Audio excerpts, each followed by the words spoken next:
Hello and welcome to Original Soundchat, where video game music is a work of art. On each episode, it's our goal to help you learn about 2 soundtracks from the world of games, as well as the people, stories, and critical tracks behind them. My name is Joe DeVader. And I'm Peter Spezia. We're brought to you by Anonymous Dinosaur and Rhymes with Asia. It's time to appreciate great OSTs and the games they come from without getting bogged down in music theory. So Joe, what are this week's games?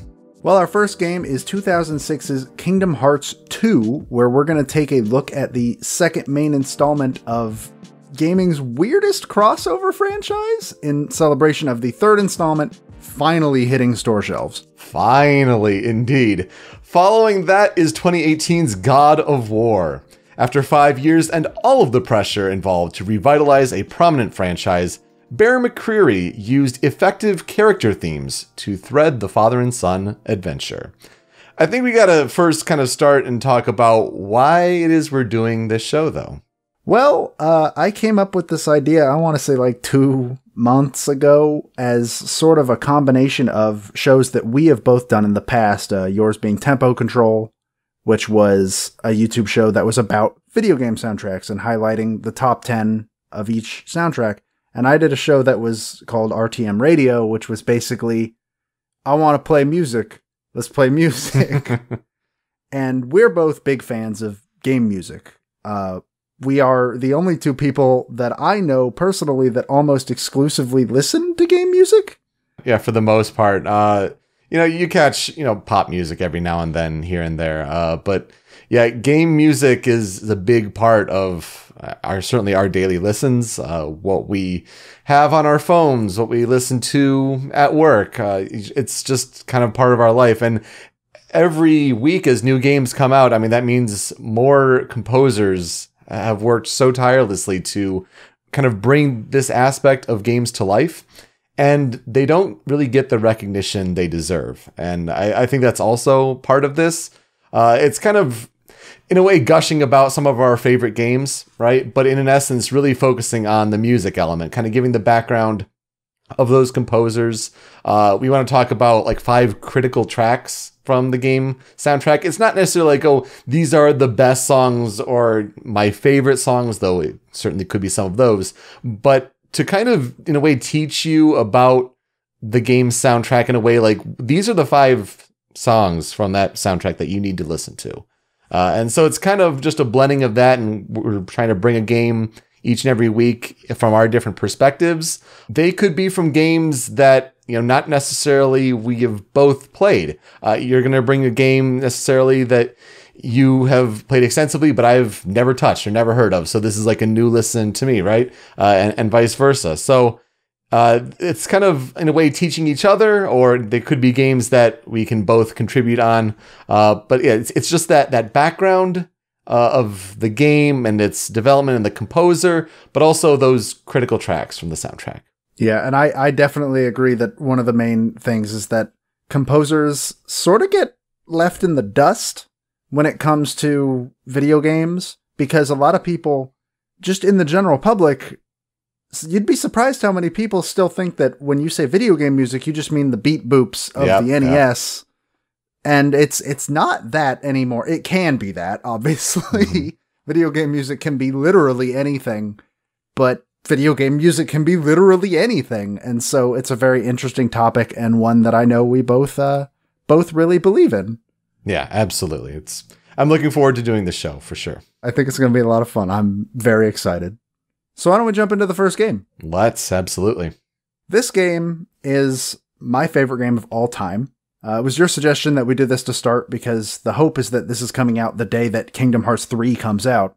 After, 13 years of waiting and all of that good stuff? Over a decade! 13 years of darkness, as it were. It's been so long, and it's finally happening, and I'm so excited. I haven't been this excited about a video game release since... Okay, that's a lie. December. But still, we're talking about Kingdom Hearts 2. And to talk about Kingdom Hearts 2, let's first go ahead and talk about the reception of the game when it came out, just real quick. So, for anybody that doesn't know, somehow, if you're watching this video and you don't know what Kingdom Hearts is, I said at the top of the show that it is gaming's weirdest crossover. And it's gaming's weirdest crossover. It is a crossover between Square Enix's Final Fantasy franchise and the various properties of the Walt Disney Company. And if you're thinking, that sounds weird and like those two things don't fit, you're right. But the game exists and has spawned a ridiculously popular and successful franchise out of it. It started when two people that worked for Square Enix thought, Super Mario 64 is pretty good, and we kind of want to make a game with 3D free movement like Mario 64 did. One of them told a joke saying, yeah, but only a character that Disney owned could possibly be as popular as Mario. To which the director of the Kingdom Hearts franchise, Tetsuya Nomura, heard them say that and said, I'll do that.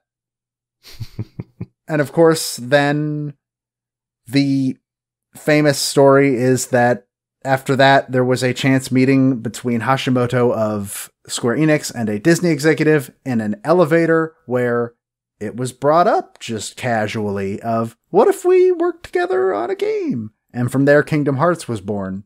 Yeah, supposedly Square Enix and Disney, they worked in the same building at the time in Japan. Yeah, which is really, really funny to me. But the first Kingdom Hearts game came out in 2002. And then there was a second game that was on the GBA called Kingdom Hearts Chain of Memories. And then this one, the original Kingdom Hearts 2, came out in 2005 in Japan and then released in 2006 pretty much everywhere else in the world. They fixed almost everything from the very rough Kingdom Hearts 1. I'm sorry if you like Kingdom Hearts 1 better. It's so rough. It's one of the roughest games I've ever played in my life. It's so clear they didn't know what kind of game they were making. They didn't have experience with it. It's got platforming that is the worst. The gummy ships are terrible. It was a good start, but it's rough. It's such a dated game. It's interesting that you bring this up as your favorite game of all time. It's up there. It's in my top 25 easily. I mean, maybe top 10, top 15. So this is a game that I also have experience with, especially so because I'm one of those people who did that sort of Kingdom Hearts refresher run right before 3. Like, I played the majority of the games, but it's like, it'd probably be good to go back and play through them again, have them all on PS4, all that stuff. So through playing Kingdom Hearts, the first one, and then Kingdom Hearts 2, very stark to see the comparisons between the two, certainly. You can tell, especially with the first one, that cutscene direction and writing has come a long way since 2002. Oh, yeah. Kingdom Hearts 2 is so much better, I think, in nearly every way. It certainly has inconsistencies and issues, but you're right. On a game front, it's way better than its predecessor. Mm-hmm. It may be one of my favorite games of all time, but I'm not going to pretend Kingdom Hearts 2 is perfect. Oh, no. Obviously. But it's a fantastic game. It improves on the first one in nearly every way, like you said, including fixing the gummy ships. There's no platforming, and the worlds aren't laid out like a nightmare because Kingdom Hearts 1 worlds are. And it was a huge success, obviously, as the series kept going into infinity without a game called Kingdom Hearts 3 until today.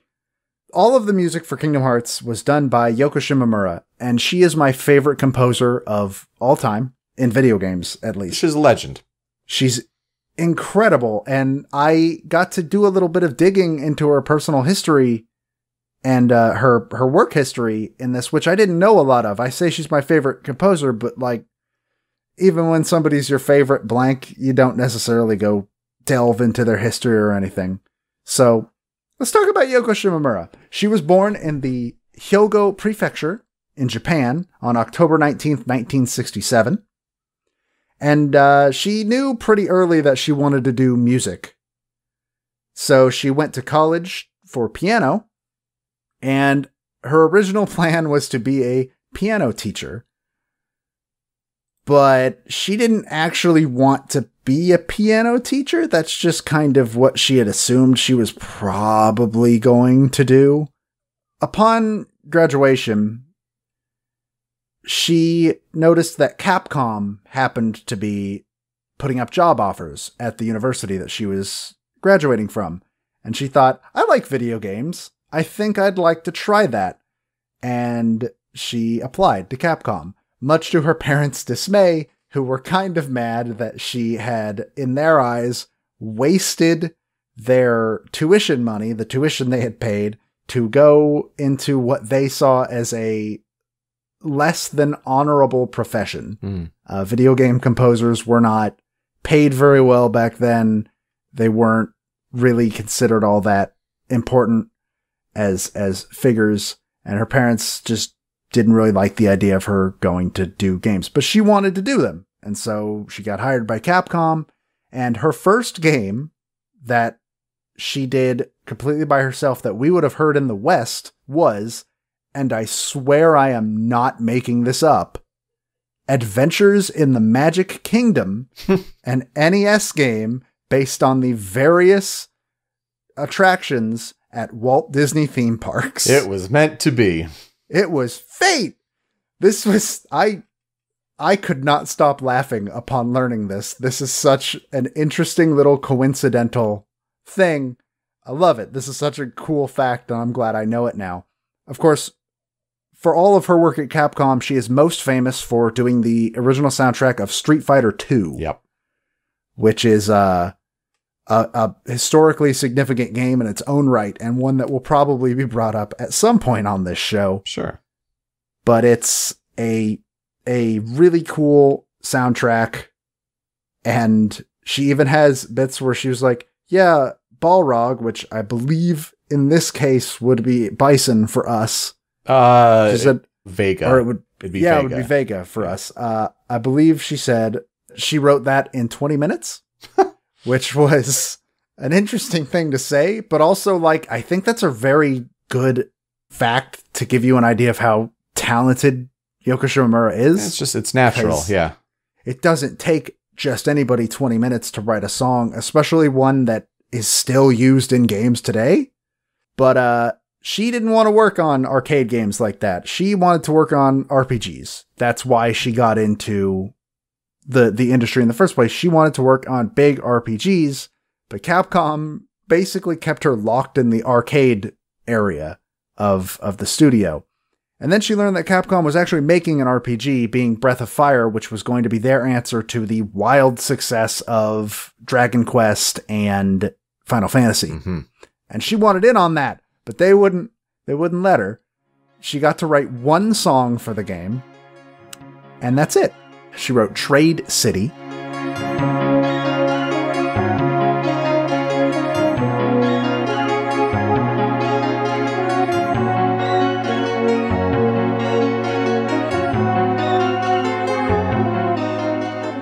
But that's about the point where she said, I don't want to work here anymore. I'm going to look elsewhere. And she ended up applying to Square, who of course hired her. And that's where it all went great. And that is where she's still working today, pretty much. She worked on a bunch of smaller stuff for Capcom. Like I said, Adventures in Magic Kingdom, Street Fighter II. But then when she got to Square, her first project was a game called Live Alive, which was only released in Japan. And I had never heard of it before researching this. It kind of seems like it was a precursor to Octopath Traveler. It's very similar, being that you have 7 playable characters, all with their own stories. Oh, interesting. And all that kind of thing. And it's got a fan translation. So I'm probably going to look into that at some point just to see what it's all about. But it was never released in America. And from there, that's where stuff really took off, because from there she did Super Mario RPG. She's done Parasite Eve. Obviously, in 2002, she got put on the Kingdom Hearts franchise and has been at least involved in every single game in the series from then on. There are only 2 where she was not the main composer, being Birth by Sleep and Dream Drop Distance. And even then, she was still involved with the soundtrack. She does the Mario and Luigi series of RPGs for Nintendo, I believe, as a freelance sort of thing. She did Final Fantasy 15 most recently before Kingdom Hearts 3. That's such a nice thing to think about, that she got into this because she wanted to do RPGs, and then years and years later, she got to do a Final Fantasy game. Mm-hmm. That's super cool. Yeah. She has been on the composer team for every Super Smash Bros. Since Brawl. Basically, since they started doing composing teams, she has been on every single one. And she's even done the scores for some animes and some films. The most recent being the film Napping Princess and the anime High Score Girl, which I assume she was on High Score Girl because Street Fighter is a big part of that show. That makes sense. So she's got a lot of stuff under her belt. She is a very prolific composer and very, very big in the realm of Japanese video game composers. I think it needs to be said, especially for someone, a legend like Yoko Shimomura, when you kind of go back to that earlier time of games when it was, you know, Super Nintendo and NES, when it was like the limited sound palette. The melody is everything. You can have tracks for your drums, your bass, maybe a supporting sort of melody. But the key driving melody is everything, and you hear it in her works today, where it's, you know, some composers, it's a lot of chords, it's a lot of chord progressions and all that. But for Yoko Shimomura, it's like the melody is everything. And like it's a key defining element of her, especially a lot of piano work, you know, which makes sense where she's, you know, being raised with to possibly be a piano teacher. That makes a lot of sense because a lot of that melody is driven sometimes through piano. Yeah. And you can absolutely hear sort of the pedigree, because we don't have a lot of composers that started out on sound chips and now work with MP3s and WAV files. Yeah. Like those are a dying breed nowadays, but you can always sort of tell when they have that sort of history to them. Specifically for writing the music of Kingdom Hearts and Kingdom Hearts 2 just sort of blurred together because it's surprisingly hard to just find her talking about specifically the soundtrack of 2. Oh, interesting. Japanese companies keep things a lot more close to the chest than American companies. They don't like to give away trade secrets. They don't like to show how the sausage is made. They made a game, play the game, shut up. Oh yeah, I mean when we're talking about research overall, it's going to be Wikipedia's, it's going to be different YouTube videos, things like that we try to cobble together, and certainly for more recent games that's going to be more readily available. And yeah, I'm surprised you were able to find as much as you did, but I am shocked I was able to find as much as I did. Well, we'll try to kind of be, I guess, educational in that sense, but certain weeks, certain games, there may be less of that, just to keep in mind. But obviously this was probably a little bit more pressure than your usual game soundtrack would contain, being that she was working with already existing properties. She was working with other people's properties, and not just anyone's properties. She was working with Disney properties. And Final Fantasy. If she wants to get into RPGs, like, she's certainly well aware of the lineage there. Yeah, you're talking about 2 megaton brands. That's crazy. I can't find any like sources that say this because I can't imagine she would have said this to somebody, but I'm going to imagine she was probably pretty starstruck at the start. And there are some interviews where she talks about how, like, at the start, she was a lot more conservative with the chances she was willing to take. And then as the franchise progressed and as she had been working on it for almost 20 years, she started taking more chances and being more adventurous and all that sort of stuff because she gained a lot more confidence and that she could actually make something really good that she could be super proud of that would also fit the world of the game. Mm-hmm. And so a lot of it was just listening to the original songs from the movies that the worlds were based on. But she did say that one of the big hurdles at the start was battle music, because not a lot of Disney movies have that readily available. You're not going to find a lot of well-usable battle music from The Nightmare Before Christmas or Aladdin or Beauty and the Beast. Yeah. I think Nightmare Before Christmas is a really good one because you're talking about that overworld, and it's straight up, this is Halloween, and it's a different version on that. But then, yeah, when the battle picks up, it's kind of taking similar elements, but really spinning it into her own, for sure. Obviously, This Is Halloween is going to be the music in Halloween Town. What else is it going to be? Yeah. But then, like I said, she has to take an original composition and sort of turn it into something that still fits the world, but like it has to also fit the fact that you are fighting at that time. And so she did say that at first that was a very difficult thing. And another difficult thing she talked about was she had to write some songs with the intention that they were going to be heard a lot. Yep. The specific example she gives when going into this is actually from Kingdom Hearts 1. It's Traverse Town, which is generally regarded as one of the better songs from that game. On an already very good soundtrack, I'm assuming at least one of us will bring Kingdom Hearts 1 to the table at some point during this show. But she made sure that it could stand the test of, they're probably going to hear this more than almost any other song in the entire game, and it needs to be good. It cannot be annoying. It cannot be overly somber. It has to be catchy, nice to listen to, that kind of thing. Mm-hmm. And she also talked about, like, for heavier pieces, such as in this game specifically, you've got the heavy piano piece, Organization 13, the main theme of the villains of the game. It's so good. Originally, in the first game, she was very worried about writing pieces like that because she was like, well, what if this doesn't fit with the Disney world? She specifically brings up Destati as, I'm proud of this, and Nomura liked this, but what if this doesn't actually fit with the Disney side of the game? And that was a big worry for her, and apparently what really alleviated that in the original game was she wrote Hollow Bastion. And from there, she was like, oh, this is like a nice little thread. It connects everything. This feels a lot nicer. And you can absolutely tell that she got more confidence at that point in Kingdom Hearts 2, specifically because of songs like Organization 13 or some of the original boss fight songs. It's very easy to see from point A to point B on that. Absolutely.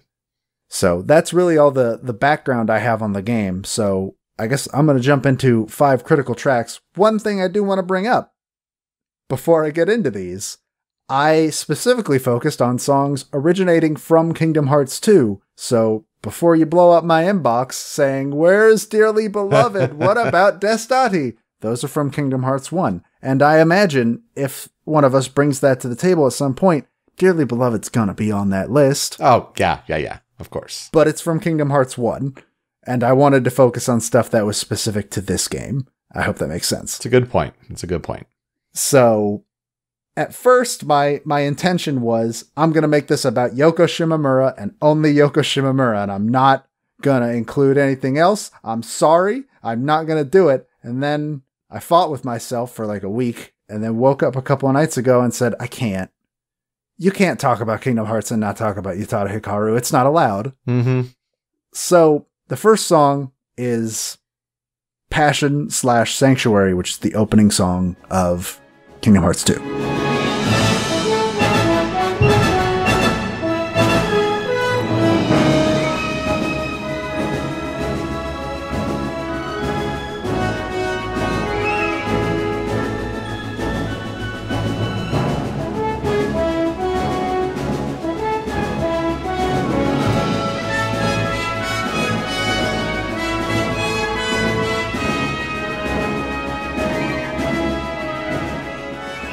It's just amazing. Honestly, so many people like to, go back to Simple and Clean, and yes, a wonderful theme from Kingdom Hearts 1. But the more I replay this series in the lead up to Kingdom Hearts 3, I get more of the feels, get more of just like the good vibes when Sanctuary comes into play. Absolutely. Listening to Sanctuary a couple of times just this week, I found myself like getting emotional because it's such a good song. And let's also point out like some of the visuals that go with it. I think it's important for some of these critical tracks to like mention the context of how it's happening. Yes. So with that opening sequence, it's trying to thread together, okay, this is basically what happened at the end of the first Kingdom Hearts. You probably didn't play Chain of Memories in the middle, and it's like a big kind of jump. So we're trying to explain what's happening with Castle Oblivion and with Naminé and things like this. For the record, yes, spoilers. It's been more than 10 years. Yeah, this game came out. The statute of limitations is over on this one. This game came out when I was in middle school. If you haven't played it by now, it's your own fault. Exactly. So they're trying to thread, kind of just catch up what's happening, especially for many who did not play sort of that interstitial sort of game.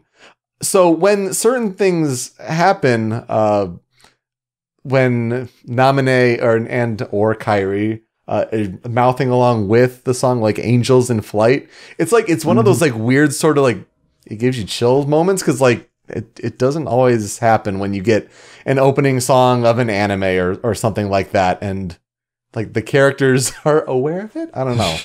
It's one of those weird moments to me, I guess. One specific part that gets that sort of reaction out of me is near the very end of the song, Utada is singing "What's Left of Me," and then all of the background music cuts out. And she says "now," and at that exact moment in the video, Roxas flies out of Sora's body. Yeah. And she actually mentions that, I believe Nomura, from what I gathered in my research, Nomura likes this song better. He thinks it fits more thematically with the entire plot of Kingdom Hearts 2 than Simple Clean and Hikari did with Kingdom Hearts 1. Not to say that those are bad songs, it's just he thought this fit in better with the narrative. Yeah. And apparently it was Nomura's idea originally to get Utada Hikaru to write the theme of Kingdom Hearts 1. And when he said, "I want her to do it," they said, "You're crazy." Because she's a massive pop star over there. Mm-hmm. She's huge. This was basically the equivalent of Insomniac saying, "Well, we kind of want Adele to record the main theme of our game." Well, maybe not now, but like back when they were making Ratchet and Clank. Right. And they're like, "We want Adele to sing the main theme of Ratchet and Clank 2. People would have told them they were crazy and thrown them out of the building. But he insisted on it, and he contacted Utada Hikaru, even though all of his colleagues were saying she's going to say no. She's going to say no. Why would she? She's not even going to respond, actually. And then she did. And one thing I really like about Utada Hikaru and all the stuff she does for Kingdom Hearts is she doesn't just transliterate her lyrics. The Japanese lyrics and the English lyrics are completely different almost. They share roughly the same themes, but she rewrites the song basically to translate it in English. So Sanctuary and Passion are not necessarily the same song about the same thing, but they share the same themes, because that's a big problem that a lot of anime English covers on YouTube kind of have. Yep. Which is they just translate it into English and then sing the exact translation, and it doesn't flow well, and it doesn't fit with the melody, and everything is just sort of weird. It feels weird, but when Utada sings her English versions, it's awesome. Mm-hmm. It's so good. Yeah. And she's such a talented artist. Sanctuary is like a very, very difficult song to sing, and especially cover well. So years ago when I discovered a cover by Bentley Jones, who is a singer that you may know from actually the Sonic the Hedgehog 2006 soundtrack, who did the vocals on Silver the Hedgehog's Dreams of an Absolution. So he's like a really good singer. He's got his own YouTube channel, but like he's got a range on him, and to cover Sanctuary as well as he does is remarkable.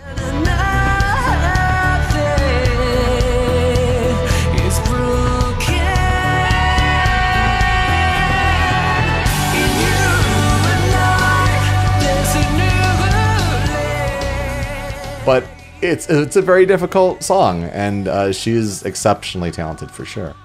Yeah, there's a reason she's so big over in Japan.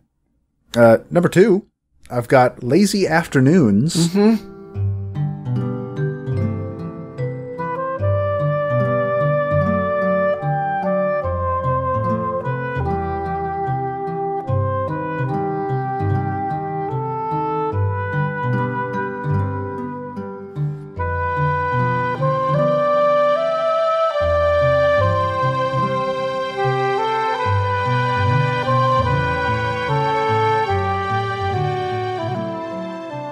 From here, I should make sure I point out I'm kind of going to be talking about two different versions of the songs. Yeah. Because when the HD versions of Kingdom Hearts 1 and 2 came out, they reorchestrated the entire soundtrack for both games.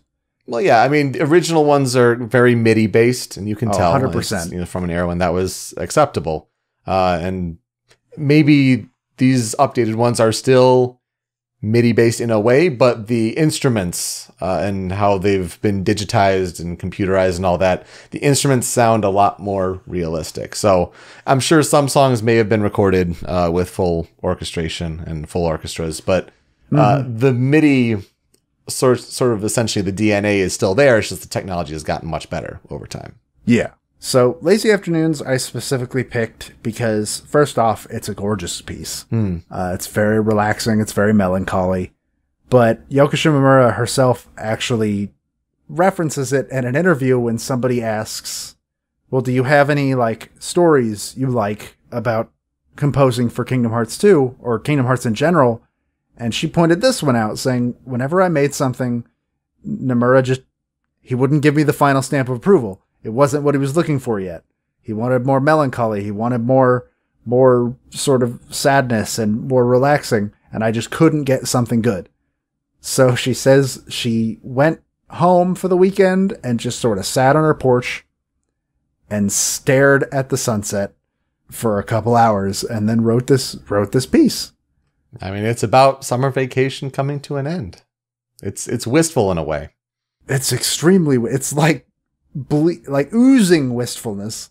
It's so pretty and it's very relaxing, and it's one of those songs that you could just have in the background during a summer afternoon, and it fits perfectly.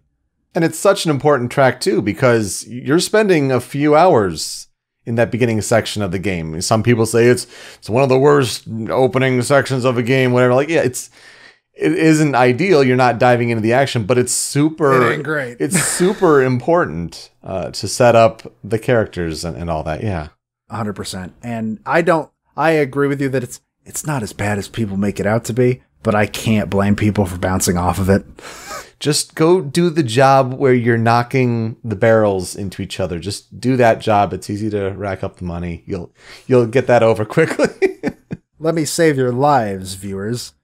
One of the secrets to that part is right when it starts, you do one job and then you go talk to Hater immediately and you're done. Oh, well, yeah, if you want to be done as quick as possible. If you want to do 1,200 money so you get those 2 AP points, I mean, yeah, that's pretty important. Is true. Sometimes you might want that. That does help quite a bit later on in the game. If you're looking to save time, do one job. If you want to make the game a little bit easier as the game goes on, do the jobs, put the work in. But it's just a beautiful piece. It fits that part entirely, and it's kind of a shame when you switch to Sora, and next time you go to Twilight Town, the music's different. Yeah, and it's not as good, but it's still pretty good. Yeah. From there, I want to move on over to Old Friends, Old Rivals, which is the battle music in Timeless River.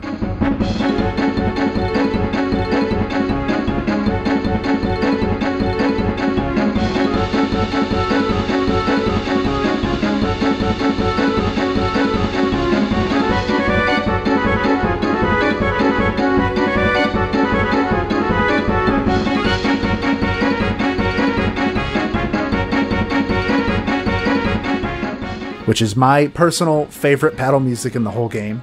Just the favorite generic battle music at the very least. Yeah, for the world. It's a good one. It's a really good one for sure. The world is pretty short, and it's kind of at that halfway point between when you're exploring the worlds for the first time, because you have to go back and do those quick hits and kind of wrap up the story for many of the worlds. But it's that good halfway point when you're learning about the worlds for the first time. So you're kind of in that point there. And I mainly picked this because it's a really good example of Kingdom Hearts has a very interesting sort of issue with its music, in that you can't just have one general theme for the whole game, because what fits in one world is absolutely not going to fit in another. Mm-hmm. And then what do you do when the aesthetic of that world is cartoon made in 1928? Yeah, it's Steamboat Willie era. And it's really interesting, especially in the original version, how even just like the dialogue between characters, and it's kind of passed through that filter that makes it sound all kind of muffled. It's not the clearest recording, and it's all intentional, but you can certainly tell that with the music as well. Yeah, it's very bouncy, it's very chaotic, and unfortunately, I think this is one of the songs that really wasn't done any favors with the move to the HD collection. I don't think the HD version, it loses its bounce, it loses its punch, and I don't like that version nearly as much. Yeah, I think you're right about that, but also in that same sense, when the instruments become so much clearer and more, modern, realistic, you kind of lose the old-timey aesthetic to it. Yeah, it's pretty much the only song on the soundtrack I think was actively damaged by that transition.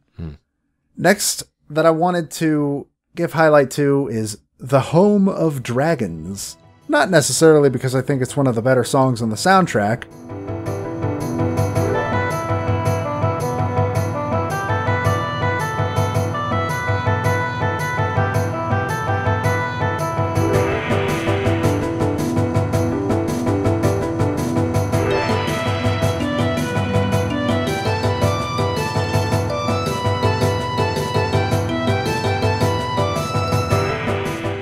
But another great thing about Disney is not only is it stuff like, oh man, you gotta sound like an old-timey cartoon.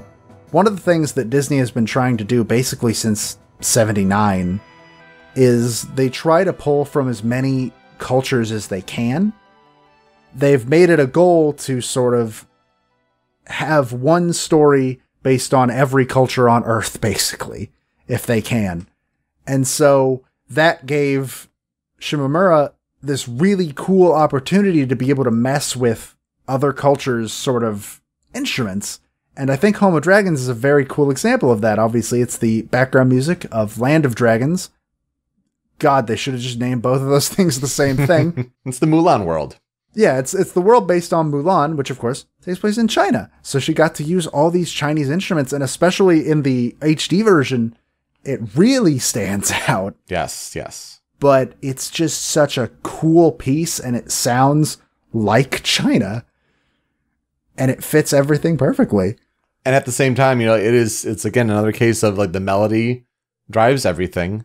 You're right. I would not put this on even my top 20 best or favorite tracks of the game. Yeah, it's overall kind of a forgettable piece in the grand scheme of things.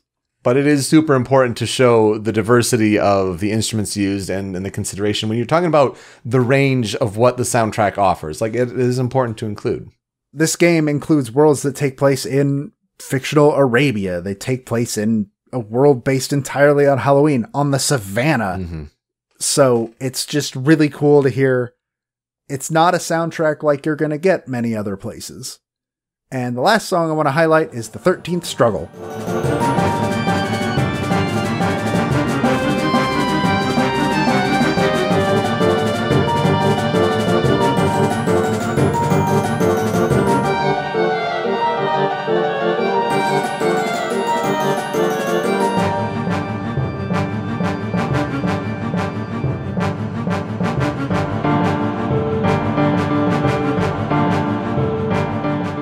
This was very hard for me to decide between the 3 major Organization 13 boss fights or like the 5, honestly, if you're counting the final boss music and everything. Yep.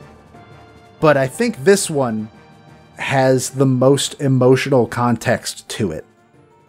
First time you hear it, you are fighting Axel as Roxas in just the struggle arena, and you kind of just barely notice it. But the second time is when you are fighting Axel as Roxas.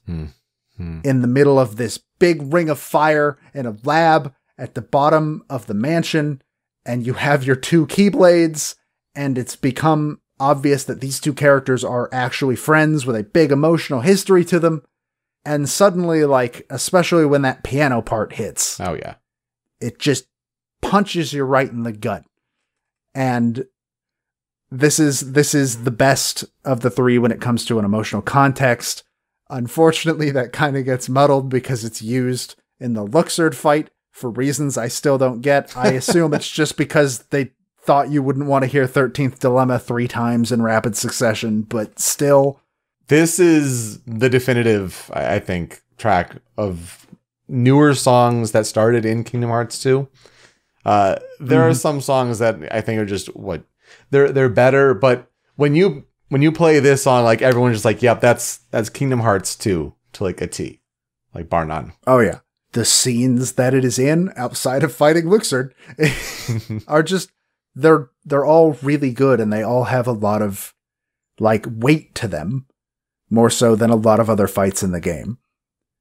So I felt like I had to highlight that one. Again, it was hard. It was hard to pick between them. They're all so good. Yeah, there are a lot of great songs. I think you did a good job narrowing it to 5 that kind of show the range of what this soundtrack has to offer. If we were talking about a couple tracks that were maybe on the cutting room floor, or if I had to chip in a couple, I think you have to include the final boss music of Darkness of the Unknown. Oh, 100%.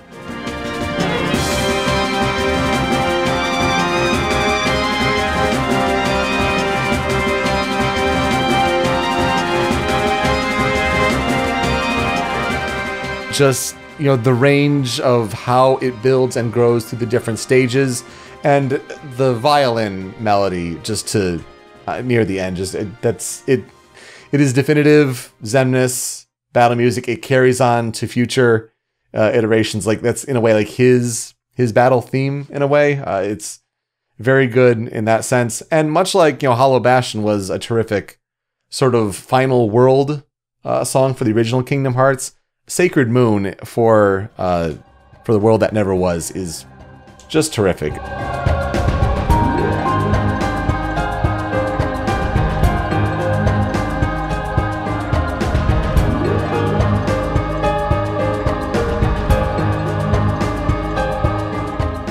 Can't give Sacred Moon enough credit. Absolutely. It's super good. 2 that I just want to give quick shout outs to, but couldn't really justify putting them on the list other than these 5 because I didn't really actually have a talking point to them, are both songs that were specifically added in the final mix version of the game that I didn't actually hear until HD came out because we never got that. Yeah. Being The Other Promise, which is the boss fight music when you fight Roxas, which is a sort of battle rendition of just Roxas's normal theme.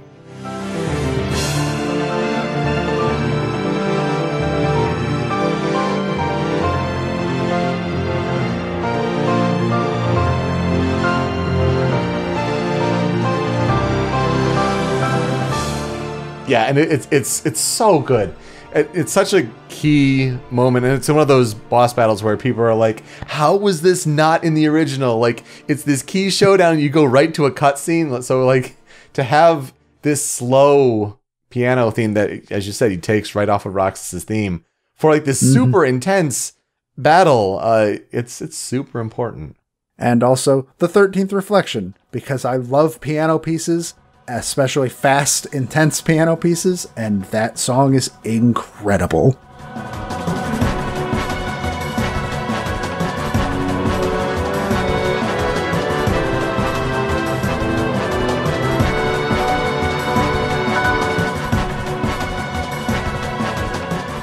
And this is when you're fighting the data organization members, right? When you're fighting any of the organization members that didn't actually have a boss fight in Kingdom Hearts 2, mostly just the people that died in Chain of Memories, pretty much. It's amazing. It's definitely one of those ones that it's like I avoided those battles specifically because I was just trying to get through the game. So one I had never really heard of, but I'm glad you brought it to my attention. That's really, really good to hear. So Joe, when all is said and done, like just to kind of wrap it up, like what will you never forget about this game and when it comes to its soundtrack and its moments? Everything. Like I said at the beginning, it's my favorite game of all time. I've beaten this game more than any other game in my life. I've lost count of how many times I've completed Kingdom Hearts 2. And for the most part, it's just Organization 13 and all of them, and specifically the soundtrack that goes alongside them, because that's a big part of why they're such a huge thing for me, why I love them so much. They're interesting characters that are backed up by really good music that genuinely makes them into a threat. I think that would be the top on my list, is just Organization 13 and all the sounds that come alongside them.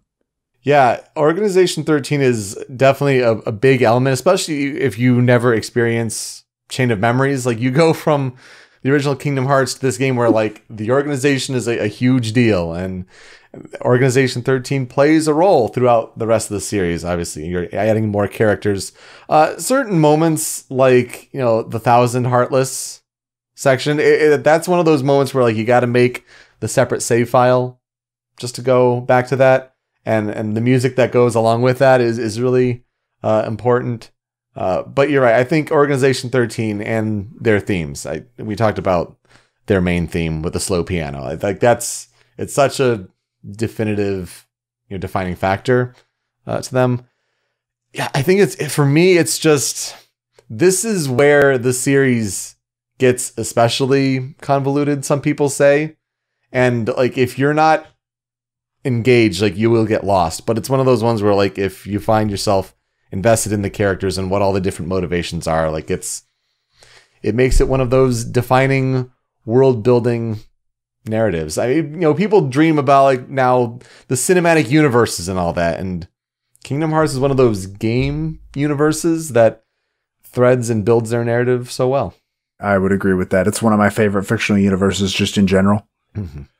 I believe the plan is we are transitioning using by highlighting a remix or a cover or something from the game in question.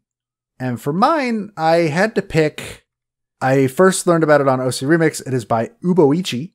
As I said earlier with 13th Reflection, I'm a sucker for piano pieces, and this is a song called Duet of the Keyblade Masters. It is a piano duet rendition of Darkness of the Unknown, and it's gorgeous. And I love it.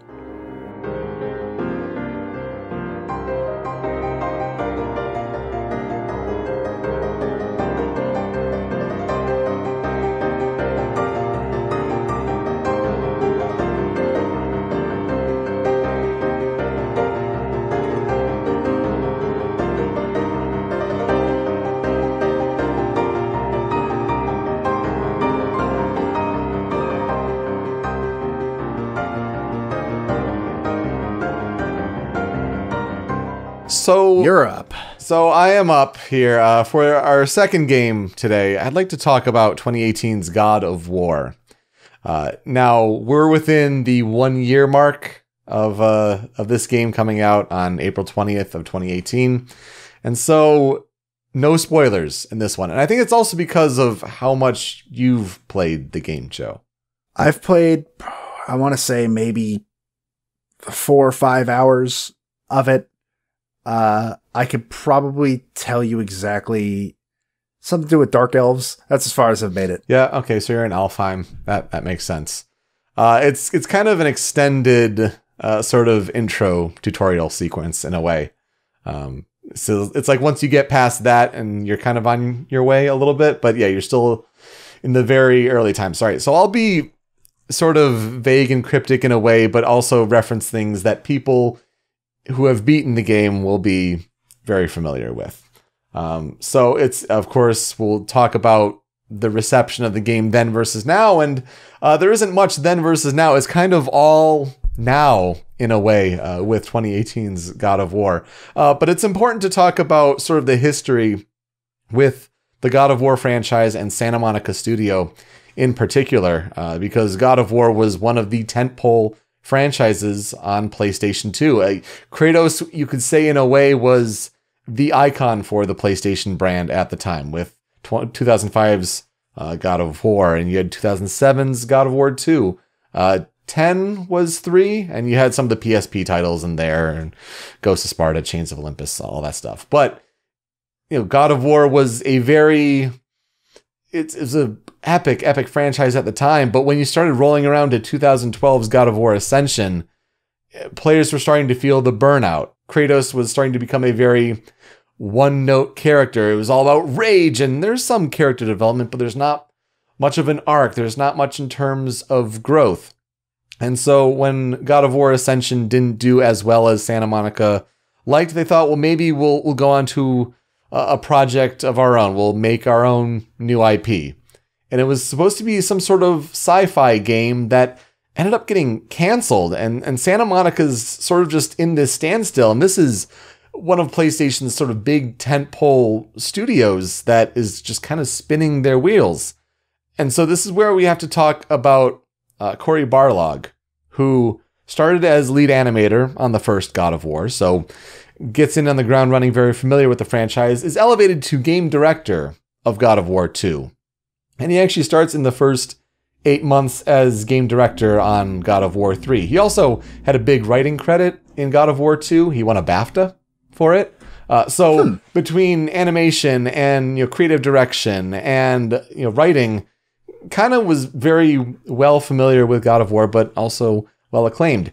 8 months into God of War 3's development, he leaves and goes to Crystal Dynamics to start to do consulting and cutscene direction on the Tomb Raider reboot.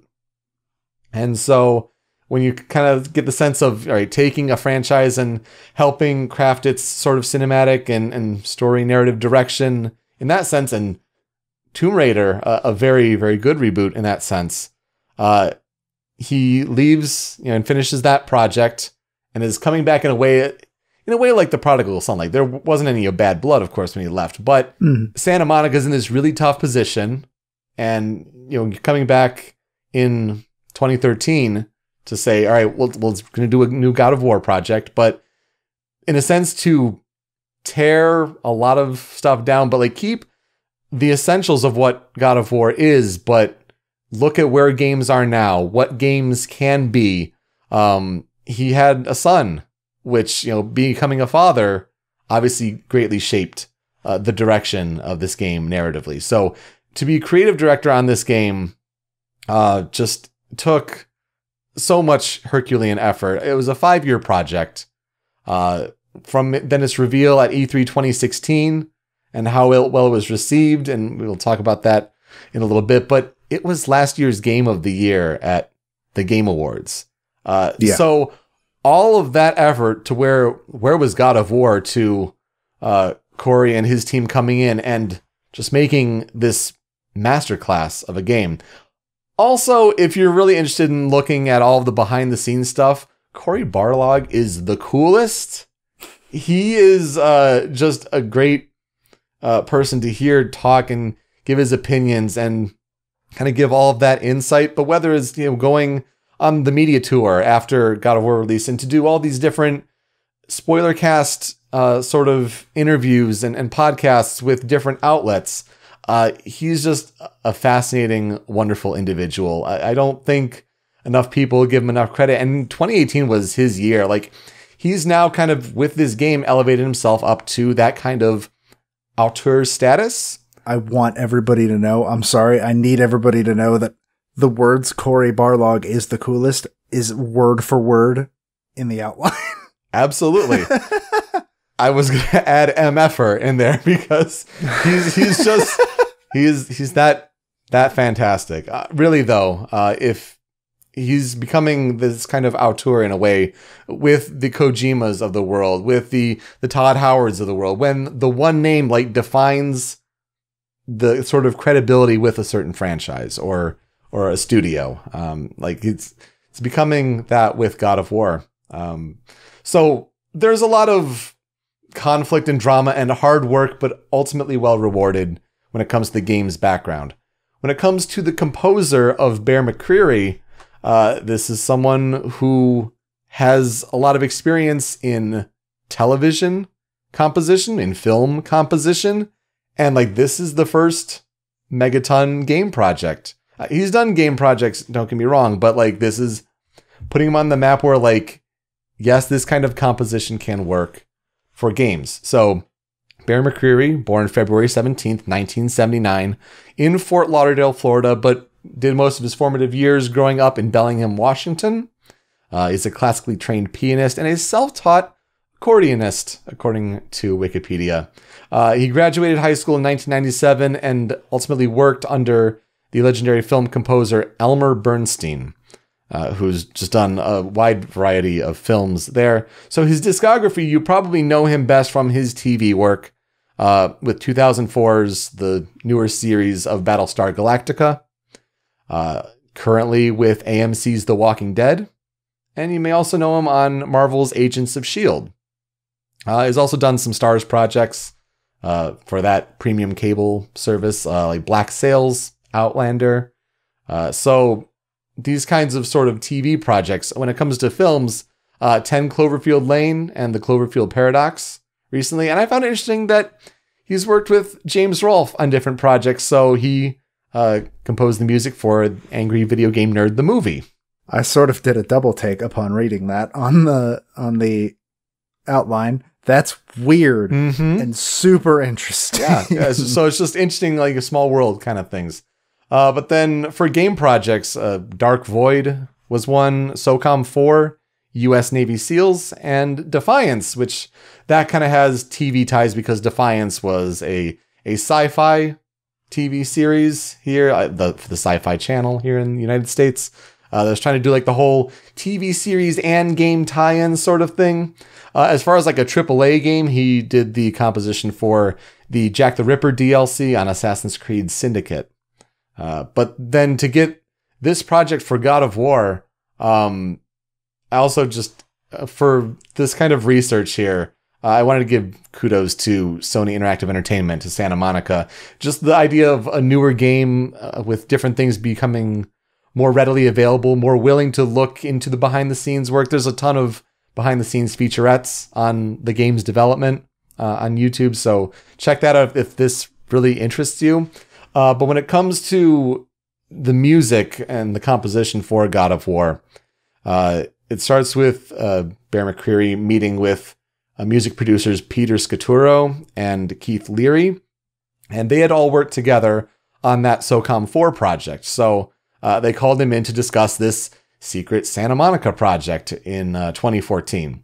And so Bear McCreary, big fan of the God of War series, especially of God of War 2. So when he's meeting with Cory Barlog to talk about the narrative vision and the characters and what sort of the overarching themes of the game, all right, he's like, well, you directed my favorite game in this series, so I know it's in good hands, so like I'm in. They kind of decided that new themes were needed for this game because I guess the thought was that the old ones were, quote, not as emotionally dynamic. Makes sense when a lot of it is just rage, anger all the time. There's a wider range of emotions in this game, certainly. So an important aspect of this soundtrack is that it's really influenced by character motifs and character theme music.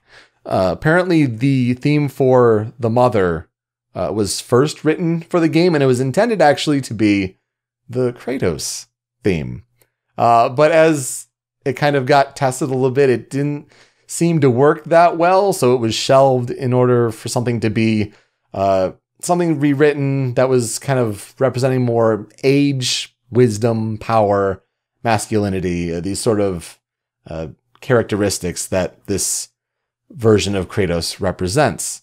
And so he comes up with this kind of slower march that's really defined by these first three notes, and he sends it over to Sony and to Cory, and they love it. And like, but that was beginning, the first three notes there. And so that's essentially what, when we talk about the God of War main theme, the main Kratos theme, it is those sort of three marching notes that gets used in a variety of contexts, sort of to highlight what's going on in the story and what's going on with the characters. When they talk about like what's the DNA of the God of War soundtrack, especially in the past, it's choirs, it's big brass, it's just, sort of these epic moments. And when you're talking about Greece and like those older sort of chanting choirs, they used Latin for those older games, which, a chanting Latin choir, I mean, how epic can it get, right? Oh, 100%. Well, when this game is about Norse mythology, well, you kind of have to go back to Old Norse. So the different production work they went and did for this was just impressive. They went to Iceland because Icelandic has the at least closest similarity to Old Norse. They were able to hire a linguist there who I guess specialized in Old Norse to do translations between English and Norse for their different songs. They go to this church on a hill at the top of Reykjavik, the capital of Iceland, and this choir called Scala Cantorum, who, kind of get them to record the music for the choir parts they needed for the accuracy of the Norse pronunciation. So at least to have that kind of as a template, so then they could go over to London for a choir that really specialized in the low bass register. And so that the low chanting kind of choir there, they could at least use the Norse pronunciation as a kind of means to, record the lower notes over that and kind of have just this broad vocal dynamic range. So when it comes to my 5 critical tracks for this game, I kind of take it at different parts of the story, because for me especially, the narrative is based on some of these key moments. First one would be aptly titled God of War.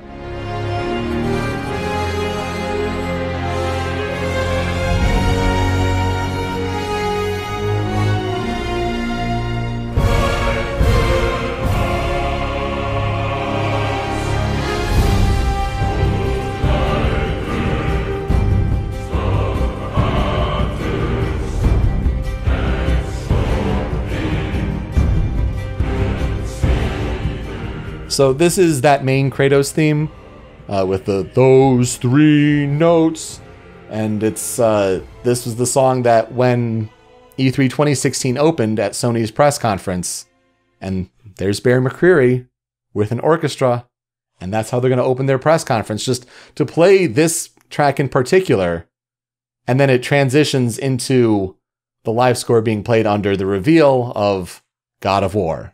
That was one of I believe I was at your place that year.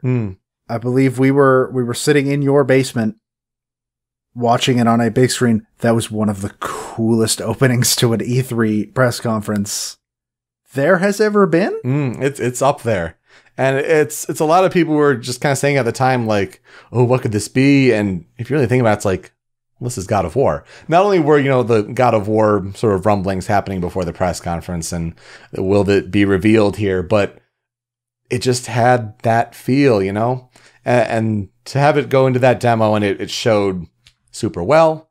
But yeah, this is really establishing the Kratos theme. The big brass moments are just superb, and it really just shows like this is establishing the main theme that will be used throughout the story. It's extremely good. It's very intense, especially those 3 notes. I didn't even think about that until you brought it up, that it's supposed to just symbolize specific stuff. Mm-hmm.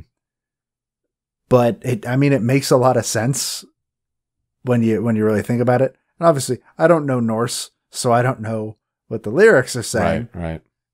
It would be super impressive if either of us did, but it would also be kind of weird. It's one of those pieces where you don't really need to know what the lyrics are saying to really sort of get the impact of the piece, if that makes sense. Yeah, absolutely. And it's very impressive when a song can pull that off. Yeah, it's remarkable. And you'll hear that kind of 3-note motif throughout the soundtrack, just in different ways. I mean, if there's some vulnerability and it's, on a slower string section, you'll be surprised how much it carries over. But at the same time, like, you are Kratos throughout that journey. Like, you're going to be experiencing the highs and lows. So, of course, a lot of the music is going to be referencing that. My second of the 5 critical tracks is going to be Ashes.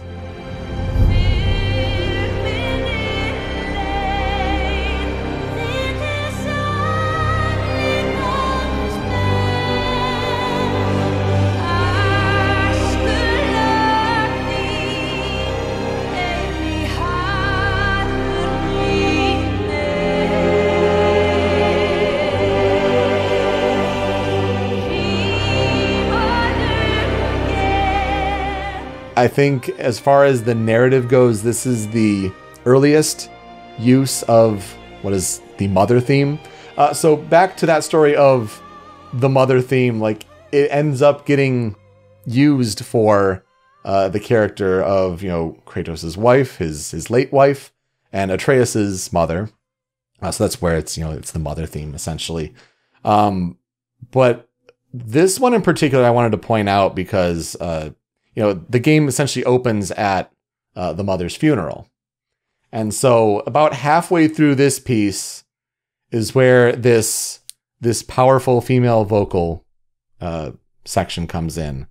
And every time, even still to this day, when I first heard it, I got chills. I still get chills when I hear it. It's so powerful, and it's just an incredible vocal performance captured like that. But it's used at a really important moment at the beginning of the story. And again, the mother theme is another one where you're going to hear it a lot because it's the journey to bring her ashes to the highest point in the realm. Like that's the journey. That's the road, essentially. So when you're doing it all for her, she's a pretty important part of the story. That's an important theme that is carried over. So it's that performance specifically, though, with the funeral, that whenever I hear, like, it's just astounding. I would agree. I don't have a lot to add other than I agree with you about the chills part, where even as me, obviously I've seen this part of the game. It's at the very, very beginning of the game. So no spoilers there, right? And like, even having only seen it once, and when I play this game, which I'm hoping to sometime this year, I'm going to have to start over. Oh, yeah. Actually, even then, I still remember this scene very clearly, and I'm pretty sure this piece is a big part of that. Mm-hmm. And I think this was a really good one to pick, simply just as one that really shows, like, these songs have context. Like we were talking about Kingdom Hearts, they have context, but they don't necessarily have a single context. Even the one song where I was like, it has a lot of emotional context, except when they use it in this one boss fight. Yeah. And like this game's soundtrack and this song is a good example of it. It doesn't have that problem. It's really just all driven by the characters and their interactions. So then when you're introduced to the antagonist, we'll call him the stranger, but his theme is really played out well in the third critical track here, Deliverance.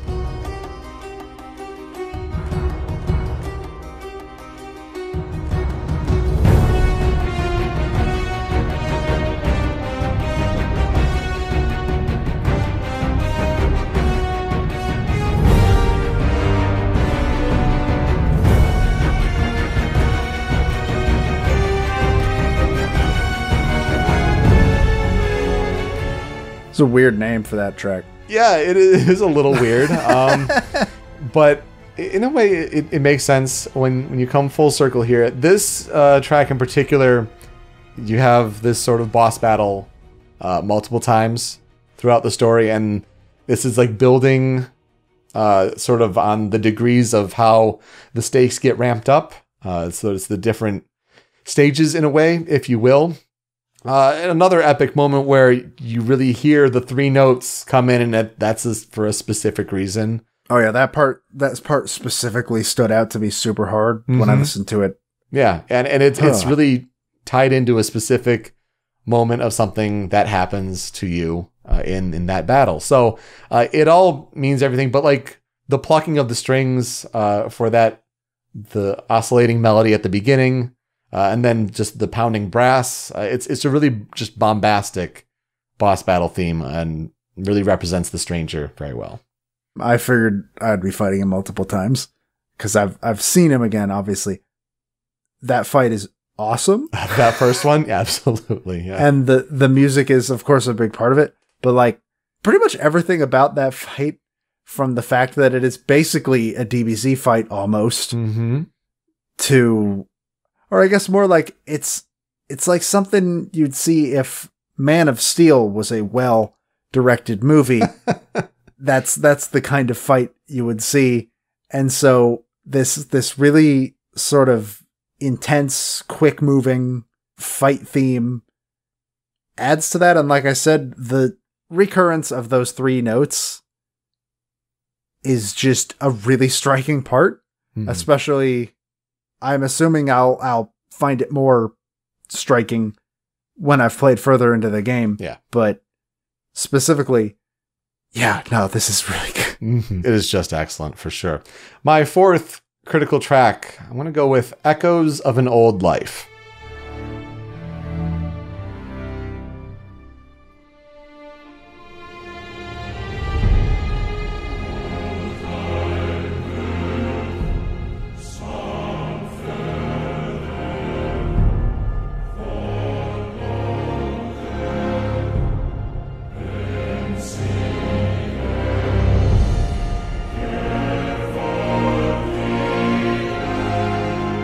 So this is definitely one of the most spoilery parts, but I'll see how I can dance around it here.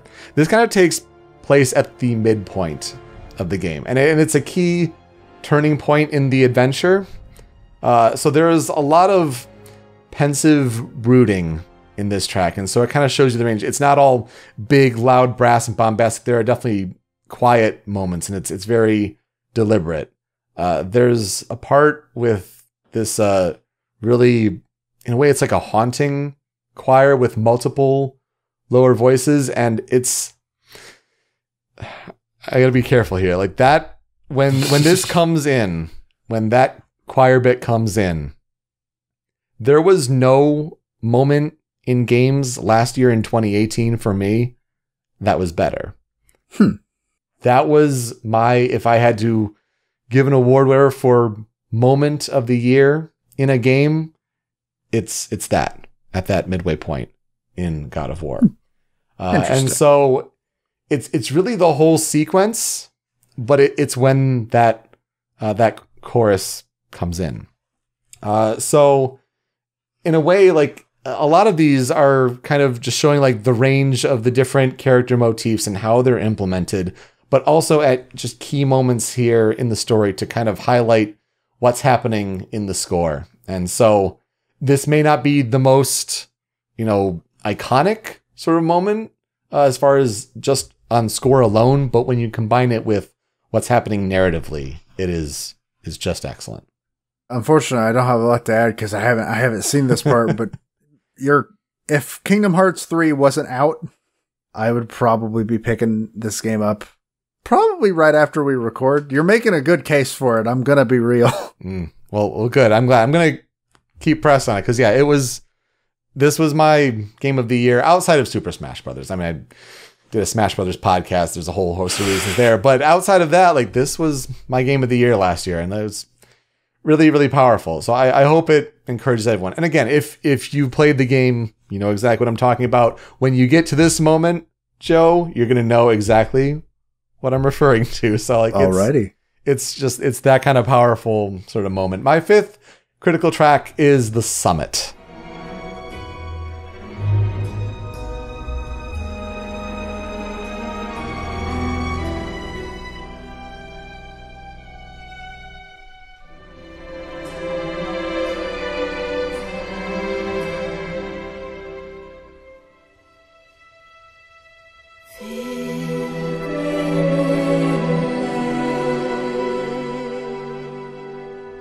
And so this takes place at... It's a really good Smash stage. I like it. Yeah. No ice on this one, unfortunately. And just get the ice climbers out of here. So if someone puts like just Nana and Popo jumping around in the background on the mountaintop there, that'd be That'd be interesting. No, this takes place at the end of the game.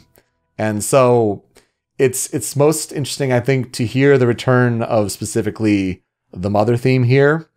It's the relief that Kratos and Atreus have finally made it to the point at the end of their journey. So it's when you go from the somber tone of Ashes with the funeral to this one where it's more joyous in a way. It's more of a major key as opposed to the minor key. You're kind of having the joy there, and then it kind of goes into this moment of uncertainty, uneasiness, again with a super important spoilery moment because there's a ton packed into that end of the game. Like it's also really interesting to hear Cory Barlog talk about just how much he kind of slammed into the end of the game just as far as subtext and everything going on. The last 10, 15 minutes of that game is just crazy as far as what's going on. But yeah, so uncertainty there, but then there's also the calm return of the mother theme. So it's like, it's the difference between the two, and like, you're like, let's finally go home. The journey's over. Like, let's kind of ease it out that way as the credits sort of start to roll. Again, it's the use of the mother theme in these different ways. And again, for such an important moment in that story, it's just really, really important. And I'd like to mention it. I know you probably have final thoughts. I want to get mine out of the way real quick because mine are small because I haven't played the game, and yours will actually have like substance to them. But this is a very good example of like, this soundtrack sounds like it belongs in a film. Yeah. It's such a cool thing that we are living in a world where big games like this get the attention of a film. Like it's indistinguishable. If you told me that this was like a Lord of the Rings soundtrack or something, I'd believe you. Mm-hmm.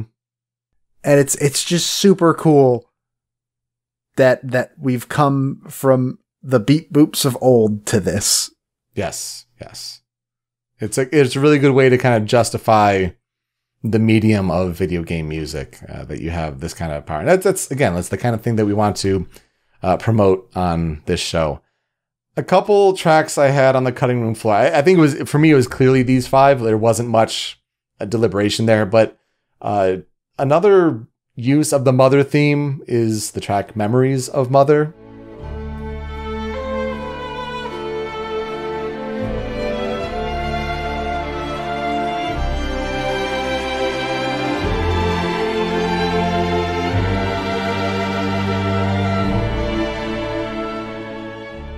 So this was that first track that was written. And it's a good way to kind of integrate this sort of version of the theme where it's just overall calmer. It has a more versatile use, just kind of more of the more sort of standard version of the Mother theme. Also, The Ninth Realm is another good track that shows range.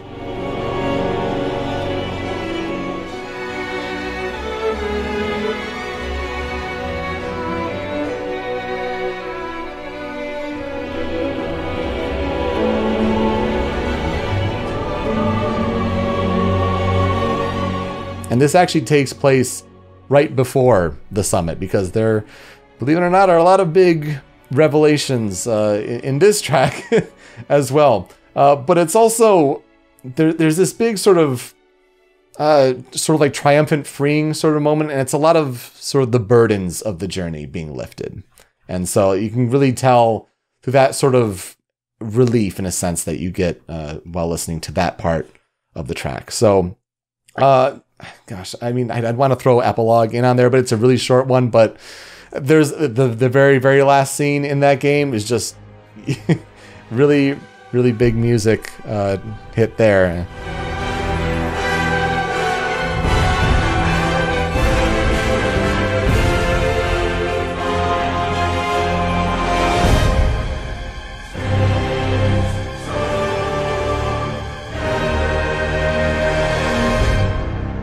And I think that is just another one where it's another very memorable moment. Being spoiled for choice, very good problem to have, to be fair. Yeah, no, absolutely. And so what will I never forget about this game? It's the moments. That midpoint moment, I'm talking, best moment of a game in the last year, like that clearly I will never forget. It's a lot of good, like when you're talking about like YouTube React culture, like there are a few big moments in this game where it's like people put those compilations together, but it's really the score that ties it all together. I mean, that Ashes in particular, the funeral mother theme, like whenever I come across it, like it just, stirs all of that back up. And probably the biggest thing overall that I don't think will be forgotten so soon as far as impact on future games, the fact that this whole game takes place and occurs in a single unbroken camera shot. Are you kidding me? That is like cinematic masterpiece quality level. When we're talking about like Hollywood films and they have the long take and it's just, oh my gosh, amazing. When, Birdman, when that won for Best Picture, I mean, that was just a crazy long takes in that movie, but this is, yeah, granted, some development tricks here and there when like you're flashing to white to change into this different world or whatever. But the constant camera that moves behind the third person shoulder, you're going through that adventure with Kratos, with Atreus, and Bear McCreary's score, man, it's just epic. I am inclined to agree. Mm-hmm. So I think that's the gist of what we're trying to pull together with this show, trying to make it weekly, different games each week, and try to give a little bit of the history, a little bit of the context, learn about the composer a bit, but also those 5 key critical tracks there that kind of represent the best and the range of what the soundtrack has to offer in case you've never heard it before. I think these two were probably the best sort of starts we could have gotten. You really couldn't get more different than game about Mickey Mouse, game about Kratos. Yeah. That's a heck of a range already. And we'd love to hear your feedback.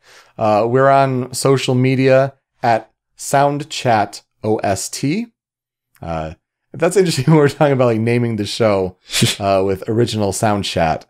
You're thinking like OST, OSV, like original soundtrack, original sound version. Like we want to have a chat about these albums. So original sound chat makes sense. So Soundchat OST on social media is where you can give feedback.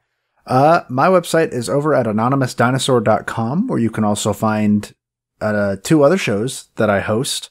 One being a mental health show called It's Different for Everyone, which is coming back, I promise. And also a show I co-host alongside our friend Matt called Smasterpieces. It's a video game discussion podcast. So if you're into hearing 2 nerds talk about video games, which I assume you are if you've made it this far into this, go ahead and check that out. You can also find me on Twitter at @TheDebaga, but be warned, I don't tweet very often anymore. I've tried to sort of stay away from Twitter, but there's the rare occasion, so throw me a follow if you feel so inclined. That's at anondino.squarespace.com. I should probably have said that. So there you go. So yeah, our podcast feed will be on Anonymous Dinosaur. The video version of the show will be on my website. That's rhymeswithasia.com. So Rhymes with Asia also on YouTube is where I kind of host my video game content. I like to talk about games every week and kind of give you the sort of 5 to 6 minute pitch on what you need to know going into the video game news week. So that's my show I'm starting up this year called Your Week in Games. Just a kind of quick thing there. I'm on Twitter at PeteSpeakEasy. So you can reach out to me there and we can interact and contribute things for the show. But yeah, Joe, this is a fun pilot. I'm really excited to work on this show with you. I'm thinking this is going to be a fun project. Mm-hmm. We've got a couple of our future episodes sort of planned out what games we're going to do, and I think they're going to be some fun stuff. There are a lot of great soundtracks out there. We're hoping you get to learn about them. To play us out, Dacian Grada over on YouTube did a sort of acoustic, instrumental kind of cover of Memories of Mother from God of War. And so our outro song will be that one. Not many OC remix songs out there or covers, but I really enjoyed this one. So We'll see you next time. Thanks for listening to Original Soundchat. Take care. See y'all next week.